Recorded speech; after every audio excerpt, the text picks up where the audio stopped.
Hello, Shakil. How do you? Hello. Would you like to introduce yourselves and your listeners? So my name is Janine Solanki, and I am a co-chair of Mobilization Against War and Occupation. I am Shaquille, and I'm an organizer of Mobilization Against War and Occupation. It's very interesting. How did all this get started?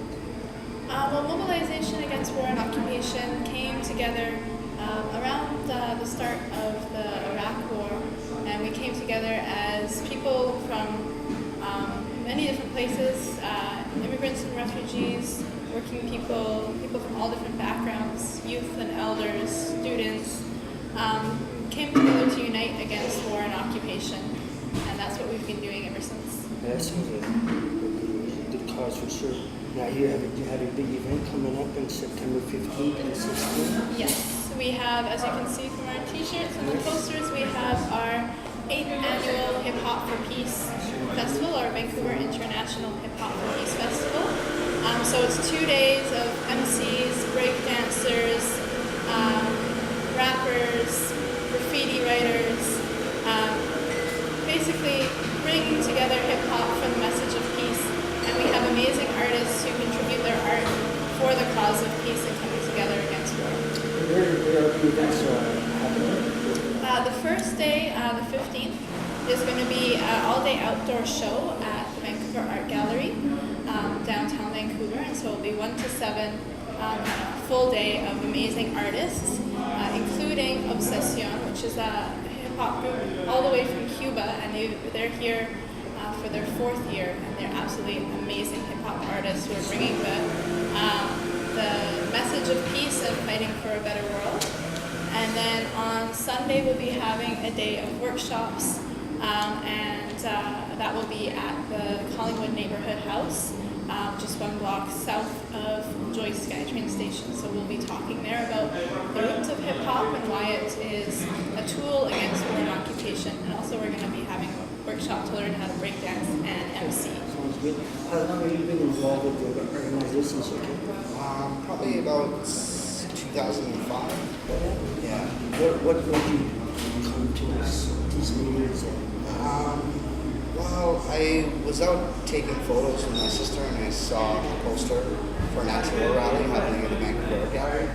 And so we went to go check it out and just take photos. And people were talking about things that I had always thought about, but I never really had anyone to talk to about. And people were really friendly and approached me. And yeah, since then, it's been anti-war work. Well, this is my second meeting. I really enjoyed my first meeting. This one started in 1960s. Also, it's very important for me to show you every organization I meet how to do this. I need to advertise and definitely talk about that. So after this meeting, it is very effective. So effective to your organization. It's free. So definitely, I will definitely it's my job to share this kind of stuff. So what is the closing remarks you would like to say? Definitely. We want to encourage everyone to come out. It's all ages, all free events, and we want to make this really open to everyone. This festival is for everyone. So for more information, people can go to hiphopforpeace.blogspot.com, and it has all of the information about the Hip Hop Festival. You can see the bios from the artists, give a schedule, all of that stuff, and we encourage people to come out to it. 8th annual Hip Hop for Peace Festival. Peace, an element of hip hop. Come check it out. Yeah, okay, we're definitely hope you with that, and I hope it's a big turnout. Thank you very much for your time. Thank you. Thank you. Thanks.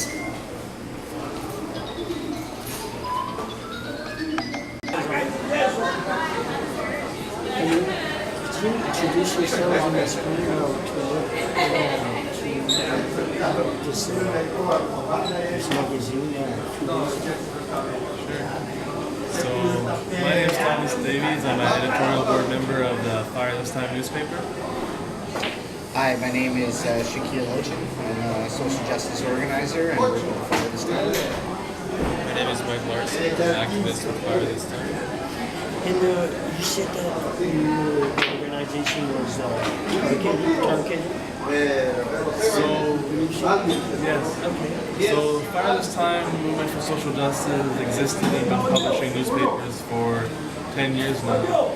They're social justice newspapers, they're alternative newspapers. They're about people organizing for change and for making the world a better place. It has headlines and stories that you might not always find in CNN and CBC. So, over the past 4 months in our public distribution, which the newspaper is free, at transit points in Vancouver and the outlying areas, we've had transit police and police come up and try and tell us that we're not able to distribute. We've shown them that there are publicly available posted rules for transit that say that as long as it's non-commercial printed materials, we're within our rights to distribute it, as long as we're not blocking the flow of traffic or impeding any of their normal operations. And we can, we'll have a link to that video. Yeah, we've got videos up on YouTube, youtube.com/firethisTime that show transit police giving us permission to distribute. So that's happened a lot, and we've had these confrontations, and in all of the cases they have been forced to allow us to distribute. What happened was on last Friday, we were distributing Fire This Time at the Metrotown SkyTrain station. Things were going really well. We distributed over 400 copies in an hour. People were really interested in the newspaper when 2 police approached us and told us we had to leave. What we did is we always do. We explained to them the rules that are posted in the SkyTrain station, that we're within our right to distribute. They said that they'd asked us to leave, and not leaving would be resulting in our arrest. And we said, well, what's the reason for this? And they said, I saw the video, you guys were all handcuffed.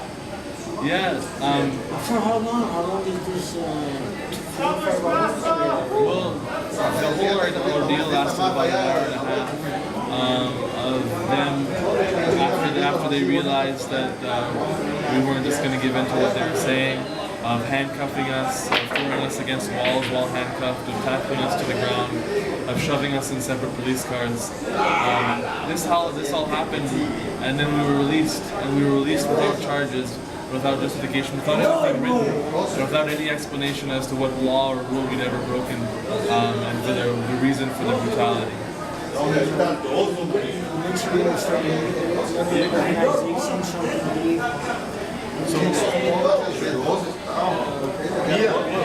planning is founding an ad hoc committee in defense of Fire This Time newspaper, in defense of democratic and civil rights.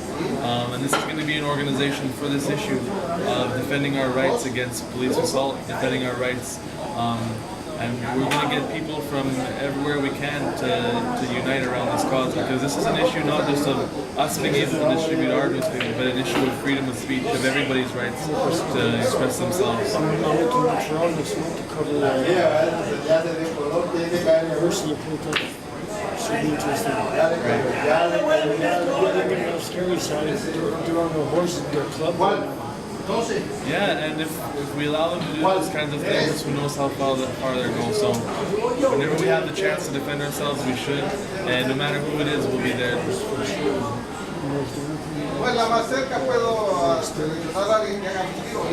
like to say that there's a lot of support going for our case right now, and that we see through many social media networks that a lot of people have posted in support. They've been giving a lot of messages to us. And, I think that we have a lot of potential for this case. We'll have to see how it grows. I think we're just on the tip of the iceberg of this campaign. Up till now, the work has been fairly rapid, our response, and it's going to continue to build momentum.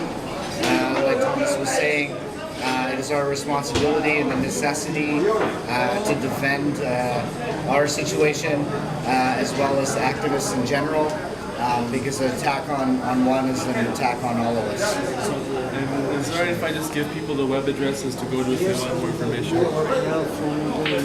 Yeah, just so I get it wrong, there's a YouTube page, www.youtube.com/firethisTime, all one word. And then there's also a blog, Stop Assault on Political Activists.wordpress.com. Go there, you can find our statement, our press release, all the information related to this case and the fight for democratic and civil rights. Thank you. Really appreciate it. Thank you. Thank you for tuning in at Thriving Live MAWO.TV.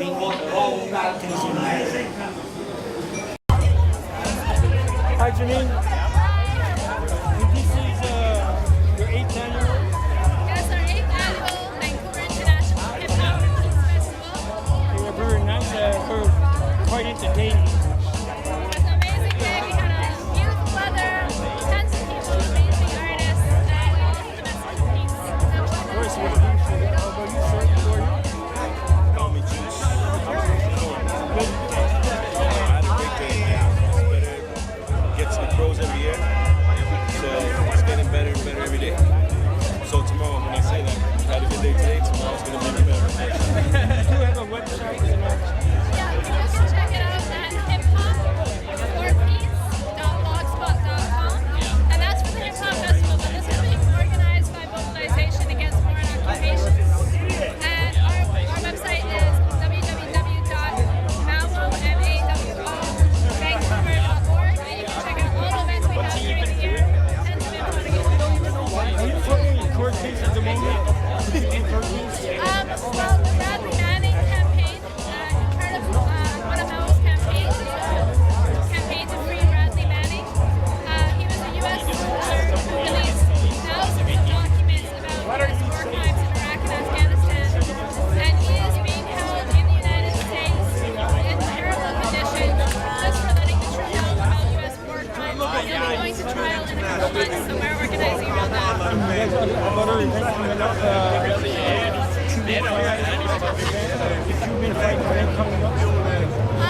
we have all of our events on the website now, Vancouver.org. And so the next thing we have coming up is a forum on the 25th of September at 7 p.m. at Joe's Cafe, talking about the protests that are going on right now across the Middle East and Africa against the United States, which you mentioned there. I guess it's the funniest story. I looked in the newspaper, saw a number, I called it, they called me back, and then that's it. History. That's it. Well,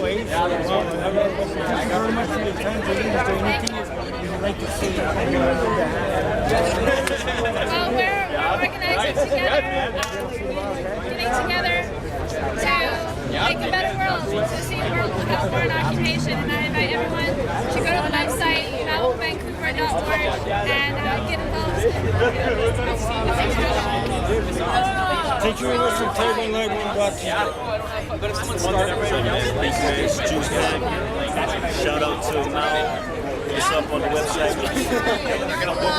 Hopefully we get some more footage of what's going to happen tomorrow, man. Today was pretty nice. So, Thanks, Janine. Thanks, Juice. Thank you. Hello, welcome to Thriving Live MAWO.TV. We are at the Sailors Sea Festival in North Vancouver. And today we have Dieter. Would you like to explain what's going on with this sign you have? I made this sign because Harper is destroying our country. He seems to be so in depth with corporations that he is not fair to what we have destroyed and is destroying our mission to be having peace. Also, Peacemaker in the world. That's right. Do you say something about a world being greener, a greener world? And, Well, that's right. Instead of exploiting tar sands, which is by far the worst oil that we have, we should develop an industry that depends on wind power and or solar power. We should do with less rather than send everybody on huge trips that burn fuel that we have. We should use our oil much more wisely and I agree. learn to live with less. Yes, for sure. I definitely agree with that. And is there an organization that you belong to by any chance? I don't belong to any organization except that I support the Council of Canadian, Okay. and my political affiliation is Green Party, but that is not really what the sign is all about. The Yes, I sign is understand. about Harper changing things, and he's so adamant to help the poor corporations that he needs to change the laws that they can operate in this country at their will, and any law that's in their way, Harper intends to trash them. Right. Well, you know, that's very interesting. Is there anything else you would like to say on your behalf and the way you feel about everything? Is there anything else you would like to mention as this interview comes to a close? Well, I like to see somebody that cares about the people in this nation rather than just about multinational corporations. Multinationals are only here to exploit, get our resources, and leave us with the leftovers. We're here to stay, to have raise our children and grandchildren, and we should have a home that's worth living in. Of course, We don't like them. Just for the corporation. definitely agree with that, you know, for sure. Thank you very much for talking to us. You're so welcome, and I hope we meet again. And you see this interview September 5th on that website. I'm certainly going to do it. If I get stuck, I'm going to phone you. Okay, that sounds good. My phone number is there. Do you have a different comment on the back of your sign? Is that different? Ah, okay. And there's going to be a provincial election next March or April. Do you recommend a party? Well, I think the next election, Liberals self-destroyed themselves. They don't need any help to disappear. And I hope that the NDP is up to the challenge to take their place. Basically, I would like to see a party that's even greener than the NDP, but I'm realistic. I'm thinking that we Greens have got enough support to form a government, and that will be something, hopefully in the future. Thank you very much for your time, sir. Thank you. And next we have Lei, who's going to come and talk to us. Hi, Lei. Just come over here, please. And can you bring your sign a little lower? And have a look at your sign over here. This is one side. Okay, we're going to bring a little bit over to the camera angle right here. Can you see the sign? Yep. Okay. Lei, hi, Lei, can you talk to us about your?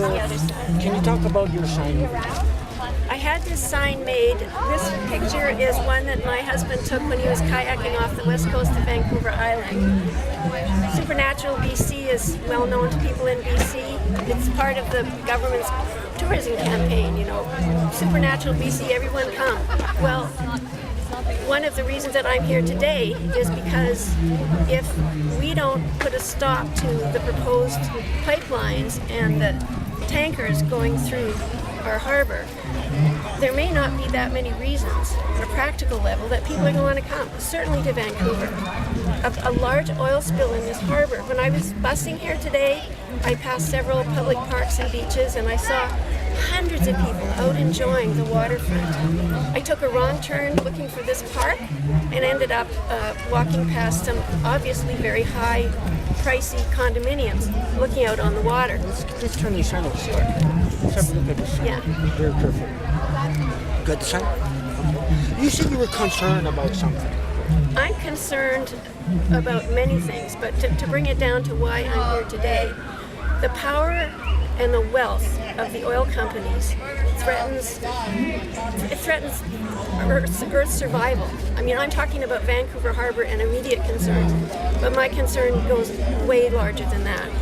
And the federal government seems only eager to support them.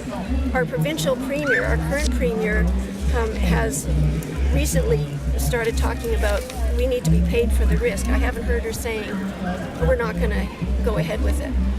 There are so many environmental threats to BC directly related to the tar sands projects. The coast, the watershed, this huge natural resources. It's not only the beauty, it's our water, it's the future of our children and our grandchildren.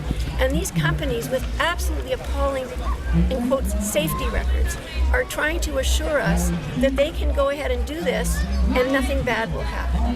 Anyone who's heard about the 100, I don't know how high those waves are in Hecate Strait, but they're very, very large. And furthermore, I recently heard that one of the things Enbridge had done was created a map showing the route of the pipe that the tankers would take, and they left out several thousand acres of islands. And when they were challenged, there's a court challenge going on now by a person in BC. I don't know her name, but she's I can't remember her occupation, but anyway, she's made a court challenge because she's saying this is not true. You're showing a straight line, and you've left out all of these islands that they meander through. Yeah. And the statement back from Enbridge was something to the point that this was meant for illustrative purposes only. It wasn't meant to show reality. So I thought, what does that mean? Illustrate what? Exactly where is this area that you're talking about? So I'm talking about the north coast. Okay. When Tofino, around Tofino, or? No, when Kitimat is the port where the proposed Northern Gateway pipeline is going to be loading all of this tar sands through to tankers. So the Queen Charlotte Islands area. Yeah. Okay. Well, thank you very much for your time. Is there anything else you would like to say as we close this interview? I would just like to say that it gives me such joy and such hope to be able to come here today and have people from all nations and wonderful speakers. The speech Naomi Klein gave today was absolutely brilliant. Is she here today? She was here, yes, talking about the threat to the future. These people, we're here, if anyone were to think we're here because we want to keep Vancouver beautiful, that's such a small piece of it. We're concerned at a very big level. And all of these people who are strangers have this in common. And we're trying to find ways, letter writing, communicating with others, to get the message out that what is proposed is not okay. It is cataclysmically stupid and reckless. And they're gambling with the Earth's future. Yes.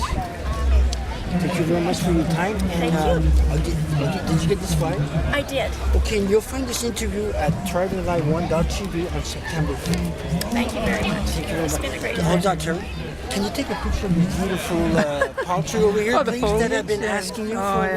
Yeah. Collect the palm. Yeah, that's what we're trying to protect. This is beautiful Vancouver over here. We've got palm trees here. Can you see the palm tree? Yeah. And come and visit Vancouver anytime. Okay, we got another interview. Yes, hello. Hi, how are you? I definitely like you to talk about this picture, and your name is? My name is Paul Glumas, Okay. and I'm an activist with the LaRouche movement here in Canada. It is the Committee for the Republic of Canada. And this picture is a direct attack on the idea that there are limits to growth and that the world is overpopulated. What do you mean by that? Okay, human population grows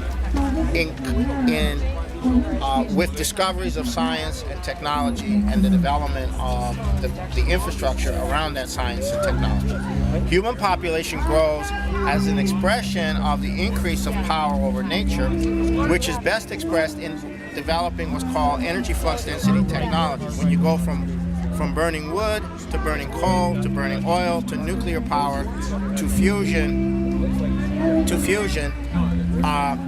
you also dramatically change your population potential and also the scope of your economy. You can go into space and you change your scope of your science, your technology, and you change your population characteristics. The only reason people have a lot of children is if they're in agricultural situations. But in an industrial situation and in a much more advanced situation than that, people will tend to have less children. It's not a question of too many children. It's a question of lack of development. But we have an oligarchy that runs this world that is terrified that the poorest people of the planet will become educated, that the poorest people of the planet will become skilled, that the poorest people of the planet will apply those skills to increasing the productive power, and therefore they will also increase their cognitive capabilities. They won't be so stupid, they won't be so backward, they won't be so willing to be subservient. And that is the reason that they launched the green movement, starting with the World Wildlife Fund, to convince people that human beings are evil, that they're destroying the planet, that we have to cut back. You can't have nuclear, you can't have science, you can't have technology. Well, that's very interesting. We're going to get back to that. Okay. Can you explain this? I know this is a little bit about this. Robbie told me a little bit about this. Okay. Go ahead. We're still roaming. Okay, this is about something called Glass-Steagall. Glass was a congressman or a senator, and Steagall was another congressman and senator in 1933, who passed Franklin Delano Roosevelt's regulations on the banks that separated the banks. And it created a situation where commercial banks could not be involved in speculation or investments or anything like that. And that separation protected the community of depositors from having their funds used to speculate with. And they were restricted in terms of the kind of loans that they would have to make. So those loans were for specific economic activity. Now, there's a huge battle going on in the United States, and there's other battles going on in European nations to deal with the financial crisis by reestablishing these kind of separation. And that's the fight. In the U.S., there's 80 U.S. congressmen supporting the bill to do this. In other countries, you have other situations. And you're opposed to this? We're in favor of this. We are the people. The LaRouche movement is at the center of the mobilization to implement Glass-Steagall.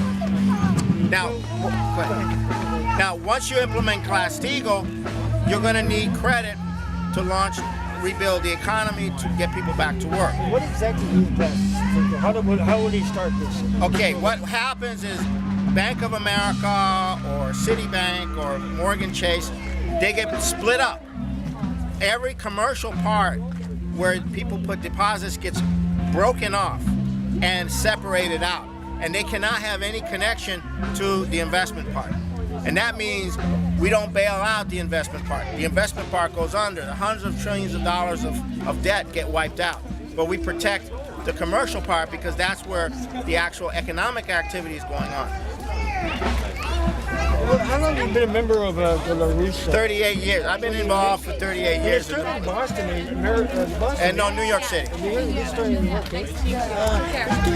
Is there a certain court case coming up that your organization is interested in? A certain court case? Not now, no. How about an event? Is there a certain event coming up? Well, there's one in Germany. Yeah, and where and what? It's the Constitutional Court's ruling on the agreement to surrender European sovereignty to the European Stabilization Mechanism. What day is this supposed to happen? September 12th. It's in Germany? Yes, the Constitutional Court. If the Constitutional Court rules that it's unconstitutional to do this, then the euro is finished. Okay. So, now, you seem to be very politically active within this organization. Yes. And definitely agree with what's going on here. Now, if you could change the world, or this organization could do something worthwhile, how would you do it? How would you do it? At this point, the most important thing that has to be done is for Obama to step down. and for Glass-Steagall to be implemented. And from there, nations have to take the financial system and they have to reorganize the banks. And then we have to go to a positive economic development perspective. Otherwise, eventually you'll have hyperinflation. Eventually, you'll have a financial collapse, and you'll probably have war coming out of it. Well, what do you think about the bondholders and the World Bank? Well, the whole system involving the World Bank and the IMF is finished. Well, they're still calling interest on about 100 countries. Right. They're taking in 1.5 billion a year on interest. Right, but that's not their fundamental function right now. The IMF and the World Bank's function is right now to promote the bailouts. Yes, but also, what do you think about the Standard and Poor, this organization? These are criminal organizations that are falsifying the ratings and also terrorizing countries.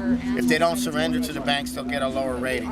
Well, isn't this how economy goes? Like the bondholders are, they're involved in everything. Same with the market.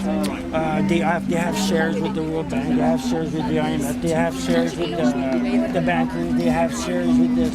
Like, there are people running these offices. Right, but the main center of it is the derivative speculation, where people put their money into a fund and the fund speculates with it. And if they don't maintain a certain rate of return, the whole system collapses. So, but all of that is going to be wiped out, and the bondholders will have to take their losses. Well, I agree with that, because the bondholders, the World Bank, and the IMF, they're just collecting the interest year after year after year, and they're getting richer. They don't want that to stop. But they're not using the funds in a productive way. Of course not. So that's the whole problem. Of course not. So we have a huge financial albatross around our neck that cannot continue. You cannot continue to bail it out and impose austerity on the population. Well, how about unemployment in the U.S.? The unemployment figures have been falsified in the U.S. They're claiming that unemployment has declined, but no. The number of people that no longer are working is increased dramatically, and they have falsified the figures. Part of the falsification is that they only count the people they claim are looking for work. Now, sir, on behalf of the LaRousse organization and yourself as an individual, is there any closing comments you would like to say? All right. Things look very bleak, but we're coming very close to a point of decision in which we're going to either have to make some fundamental changes or we're not going to have much of a human race. Well, I agree with that. Thank you very much for your time. And you're going to see this interview on September 5th and 6th. Also, I started an internet TV station to give organizations free airtime. And my phone number is in the pamphlet. I got it. And I can give you guys your organization airtime once a month, and you can give us updates. Okay. All right.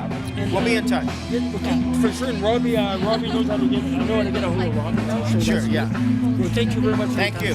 And your name again is? Michel Emond. Michel Emond? From DrivingLight1.ca. Okay. And Terry part of it. 3 days ago they released a report about the 5 major Canadian banks. They said that they had made a huge amount of money. Did you read that? I heard a little bit about it. $7.8 billion, the 5 largest banks in Canada. What's your opinion on that? In fact, some of them were increases of 43% and more over profits. Well, I don't really know how they were, how that worked. I don't really know in what capacity did they make it. Did they make it in speculation? Did they make it? What part of the banks made the funds? So even in the downturn of the economy, our banks seem to have prospered quite well. But it's on paper. It's not real. It's profits on paper. And how about the IMF in Europe going around asking countries for money so that they could lend it to other countries? You've heard about that. Yes, but mainly they don't ask it anymore to lend it to countries. They ask it to lend it to banks. Banks have become more sovereign than countries. They keep talking about the unemployment rates, and they always say seasonally adjusted, which nobody really is ever defined. No, the unemployment rate in the U.S. is doctored. Yeah. It's in the 20% range. And they even sometimes will admit, they say these statistics are only for people that we are actively looking for work. Right. Who knows how many people are at home kicking their feet up, not looking for work. Terry, go ahead. Terry, is there anything else? Sure. Is there anything else you'd like to say? No, that's fine. Well, thank you very much for your time. Okay. Did you want to comment about the poster? I just did. Yeah, he did. Oh. Thanks a lot. All right, okay. Hi, Michael. This is Michael from the Pipe Up organization. Could you Pipe Up Network? Where is this organization? Well, we formed in Abbotsford and spread out in every direction up and down the pipeline as people began to be familiar with the fact that the Kinder Morgan company that owns this pipeline that crosses southwestern BC is already now shipping tar sands bitumen. No hearings, no approvals. So what does this mean exactly? Well, bitumen is the tarry substance that they mine in the Alberta tar sands, and they have to dilute it with various volatile compounds to get it to flow through a pipeline. And so the combination is very, very risky and unpleasant, dangerous for communities, for people and the environment. Now, do you guys have a website? Do you have documents and this kind of information? We have a website. It's www.pipeup/up.net. Excellent. And who's the founder of this organization? It's a grassroots organization of residents of southwestern BC. We have no leaders. We all take turns. We all do what we can. Do you have like a monthly or special event coming up? We've been having a series of town hall meetings. We've done two, one in Chilliwack, one in Abbotsford. We're planning to do more town hall meetings, probably Surrey, Langley, possibly Burnaby, Hope, all up and down all throughout the Lower Mainland. And is there a certain court case coming up that you're aware of? We're considering legal That would be action against Kinder Morgan. Oh yeah, that's very interesting. Definitely ThrivingLive1.tv would like to cover that story because this is what we do. We focus on court cases in events. And definitely we offer organizations. Did you get this? Yeah, I was just going to ask, is that pipe-up.net? Is that hyphen? The name is Pipe Up, and the website is pipe-up. Yeah, for the .net. URL, yes. Yeah. Okay. Now, what can we do about this? I think everybody has to pipe up, and so however you do that, speak to friends who aren't already aware that the fact that they're shipping tar sands bitumen through the pipeline to the end of this inlet on tankers across to China, through pipelines down to the U.S. We need to raise awareness of this. We need to speak up about it, whether we agree or disagree with it. I'm hearing a lot of people do not like this. They would like to put an end to it. And so what can we do? Write letters. We can write to the media, to the editor, to politicians, talk to politicians, get more information, organize meetings, and keep on. This is why I started an internet TV station, because this is why I come to demonstrations like this, because everybody has something to say that I think needs to be said. Well, thank you very much for your time. And on September 5th and 6th, I'm sure that this organization is going to be a bit more popular than it was back in the day. I'm just curious. Were you? You're a fairly long-time resident of Abbotsford. I live in Yarrow, which is in between Abbotsford and Chilliwack. Were you aware at the time of a few years ago when they were trying to do underground storage of natural gas just on the other side of the border at Sumas? The SE2 CO2 storage facilities. I wasn't aware of that. Oh, but I thought you were referring to the gas-fired hothouses, energy plant. Oh, the building of a electricity production through natural gas, burning natural gas. Yes, SE2. Yeah, and they were worried that the valley would really clog up with CO2 fumes, right? Yeah, but I think they were also going to have a storage facility, possibly an underground storage facility. Sounds quite feasible. Okay. Is there anything you would like to say on behalf of the organization?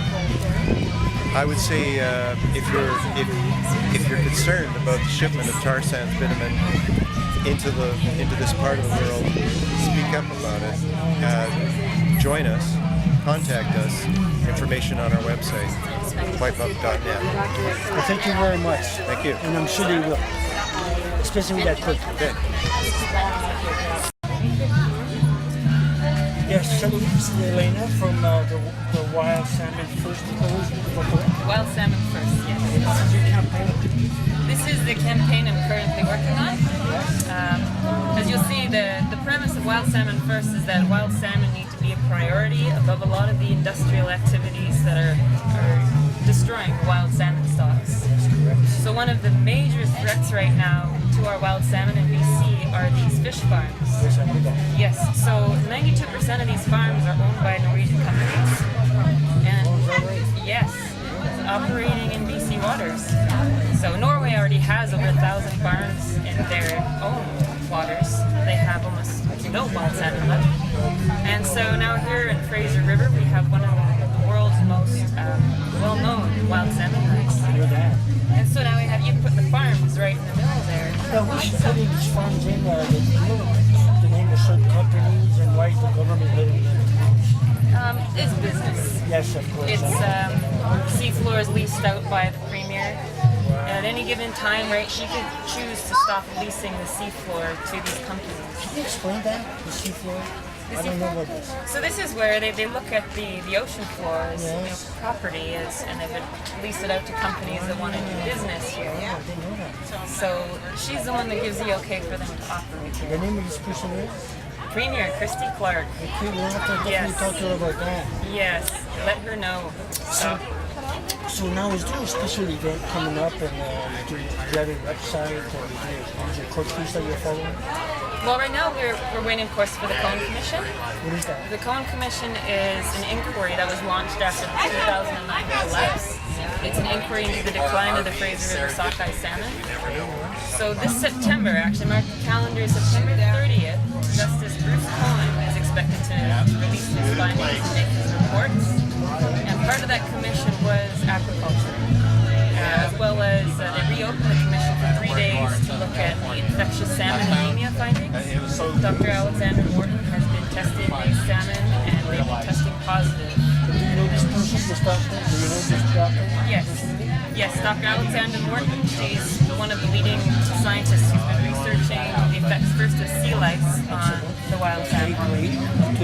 And now she's spending all of her time actually sampling the salmon up in the Fraser River in the coast to test them for these European strain viruses. Now, are you and your organization following this thing? What I'm doing with this is taking this to Norway. So let's have a look at this too. What we have here is this is the declaration. And this flag has traveled up and down the Fraser River watershed and out to the coast. You see, a lot of people are really angry about what these farms are doing to their wild salmon. because I mean they will be depleted and also they'll be non-existent. Exactly. So much depends on them. So what we found is that a lot of people in Norway have no idea what the Fraser River is. They have no idea how their business is impacting the wildlife here, First Nations communities. So we're trying to take this to Norway to let them know that we don't want their business.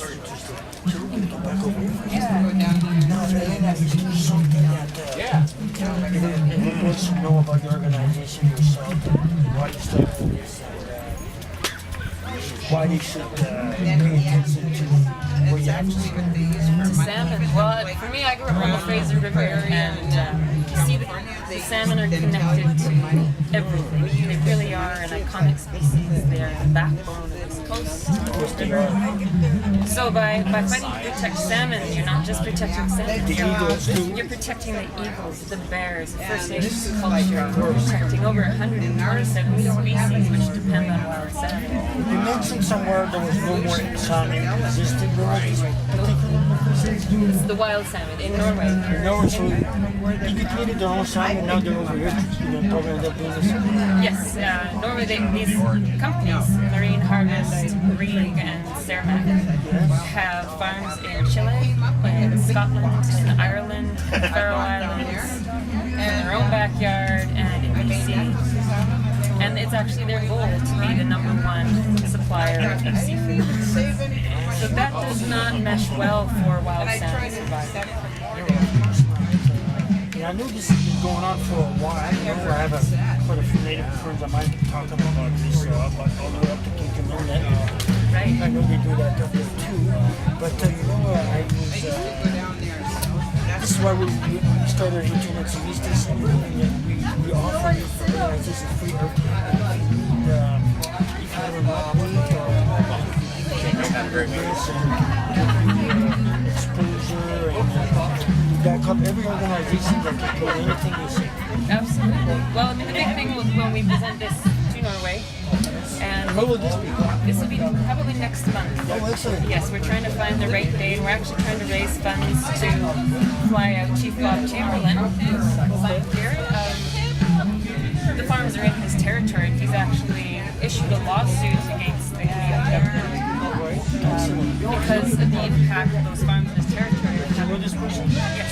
Excellent. Well, you know, we get to tell your contacts that TrivalI1.ca is available at any time. We are mobile and we cover court cases and we want to expose every organization that we're doing a good job at that. That's great. And this is definitely one of my goals. Like this, somebody cares about what you're doing. Well, thank you very much for your time, man. Thank you so much for what you're doing. I'm a little confused. Are you saying that fish farms actually lead to a decline of the natural salmon runs? Yes.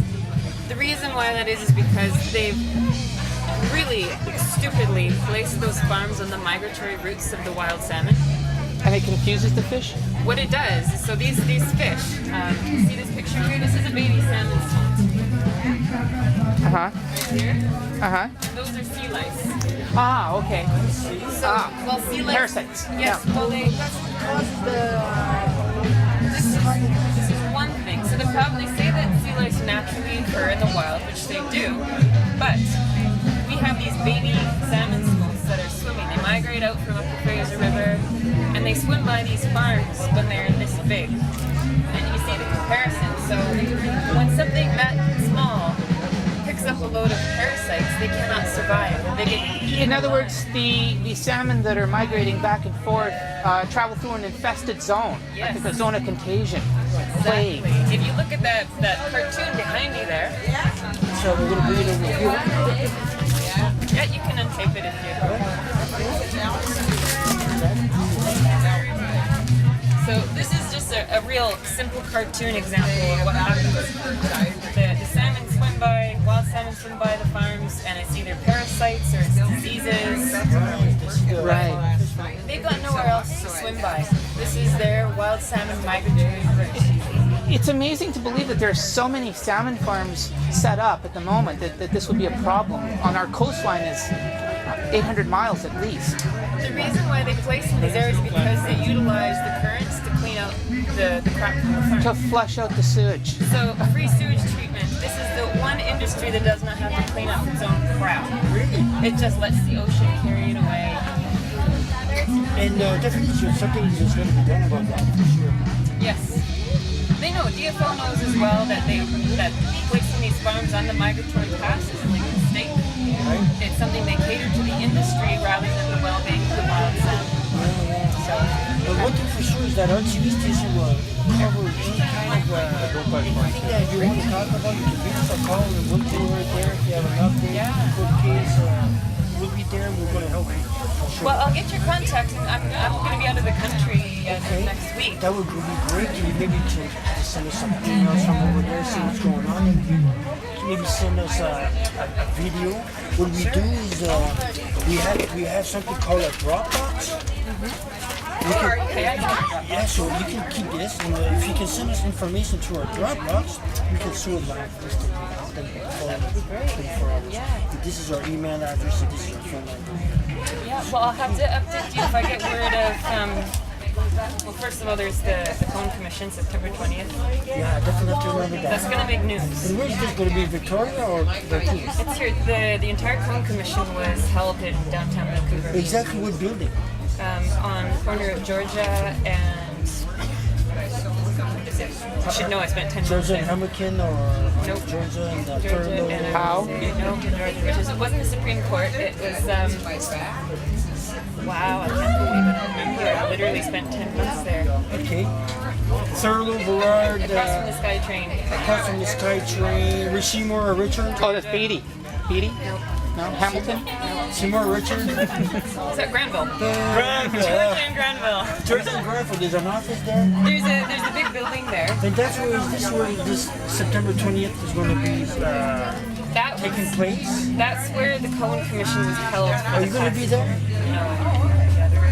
Okay, well, you know what? Is there anybody that can send me some information? What it will be is it will be an online. If you watch the news, I guarantee you right now there's so many lawyers who are waiting. There is numerous participants in this commission. If you can send me an email, if you can go to cover. Can you say your URL? You know what else I'm going to do? You're going to take one of these, yeah? Yeah. I'm going to send you right down. Just look up.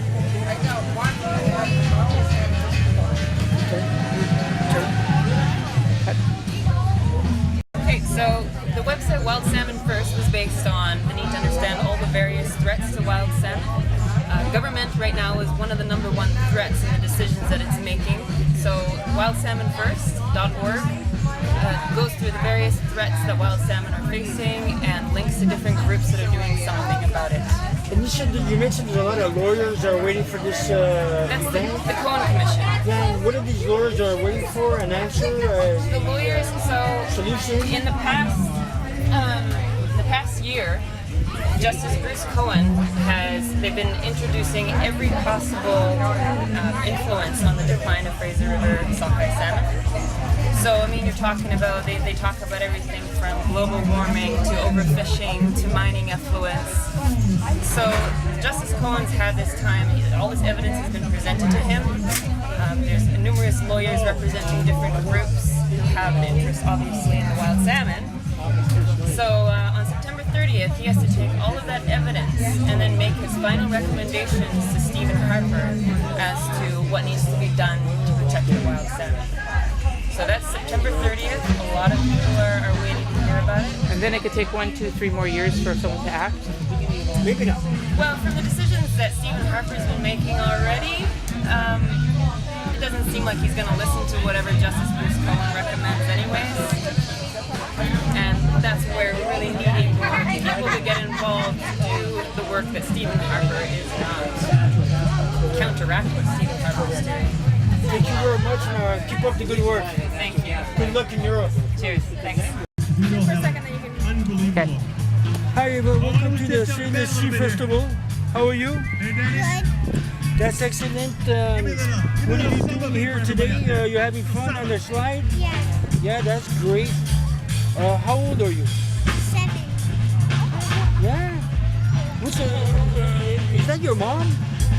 Yeah, I know your mom. For a long, long time. Move your body a little bit. So I hear you know how to play drums. And what else do you... vous parlez français? Oui. C'est quoi votre nom?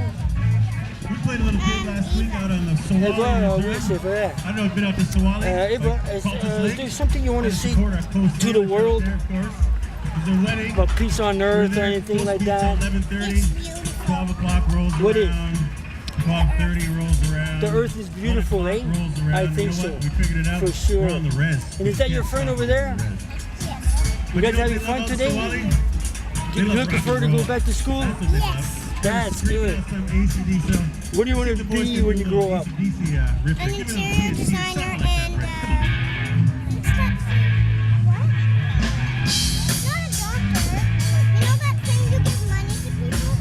Oh, a philanthropist. Oh, philanthropist. That's excellent. Remember me. That's excellent. That's a really, really good hobby. That one there. I need lots of money, so I'm going to be an interior designer. Ah, that's a good idea for sure. That sounds good. Are you enjoying the music today? What's your favorite music? Hip hop. You gotta come to Vancouver at the art gallery September 15th and 16th. Your mom will take you there. We're going to cover a big hip hop for peace. September 15th. You should be there. Definitely. We'll introduce you to the band members. Well, thank you very much for your time, Eva. And say bye to everybody. Wave.